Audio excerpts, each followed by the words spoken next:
నాయుడు గారు. ఎన్ని కష్టాలున్నా కూడా చిక్కటి చిరునవ్వుతోనే ఉన్నాం. చిక్కటి చిరునవ్వుతోనే ప్రజలకు చెప్పిన ప్రకారం మేనిఫెస్టోలో ఏదైతే మాట చెప్పామో ఆ చెప్పిన ప్రతి మాట కోవిడ్ లాంటి కష్టాలున్నా కూడా మీ జగన్ ఏ రోజు కూడా బటన్ నొక్కడంలో ఏ రోజు కూడా వెనకడుగు వేయలేదు. నేను ఒకటి చెప్తా ఉన్నా. ఈరోజు కార్యకర్తలు పడుతూ ఉన్న బాధలు నా కళ్ళతో నేను చూస్తూ ఉన్నా. కేవలం వైఎస్ఆర్ కాంగ్రెస్ పార్టీని ప్రేమించినందుకు, కేవలం జగన్ను సొంత కుటుంబ సభ్యుడిగా ఆప్యాయంగా ఆదరించినందుకు ఈరోజు వైఎస్ఆర్సీపీ కార్యకర్తలకు ఏదైతే ఇబ్బందులు పడుతూ ఉన్నారో ఆ బాధలు ఆ కష్టాలు స్వయంగా నేను చూశా కాబట్టి ఈరోజు చెప్తా ఉన్నా. ఇక నెక్స్ట్ వచ్చే జగన్ 2.0లో మాత్రం పరిస్థితి ఉండదు అని చెప్తాను.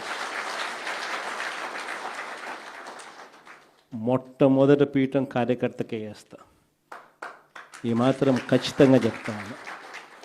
ఈరోజు ఎవరెవరైతే పోలీసులు, ఎవరెవరైతే అధికారులు, ఎవరెవరైతే మిమ్మల్ని ఇబ్బందులు పెట్టారో అందరి పేర్లు నోట్ చేసుకోండి.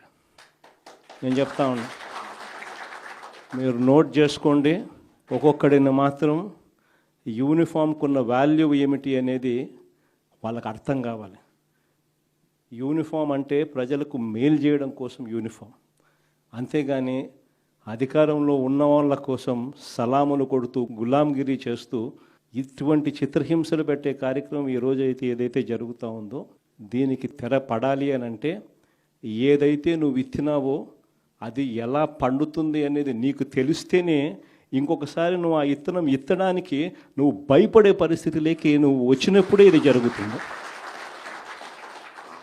కాబట్టి ఈసారి మాత్రం ఖచ్చితంగా మెసేజ్ ఖచ్చితంగా పోతుంది. ఎవడెవడైతే అధికారి, ఎవడెవడైతే వైఎస్ఆర్సీపీ కార్యకర్తను ఎవడెవడైతే ఇబ్బంది పెట్టాడో వాళ్ళందరినీ కూడా చూస్తూ ఊరుకోము. చట్టం మీద దోషులుగా నిలబెడతాము. ఒకవేళ వాళ్ళు రిటైర్ అయిపోయి వెళ్ళిపోయినా, లేకపోతే వాళ్ళు దేశం విడిచిపెట్టిపోయినా కూడా ఎవరిని వదిలిపెట్టం. సప్త సముద్రాల అవతలున్నా కూడా అందరినీ కూడా పిలిపించే కార్యక్రమం చేస్తాం. పిలిపించిన తర్వాత సినిమా మామూలుగా ఉండదు. సినిమా మాత్రం అదో లెవెల్లో ఉంటుంది. సినిమా మాత్రం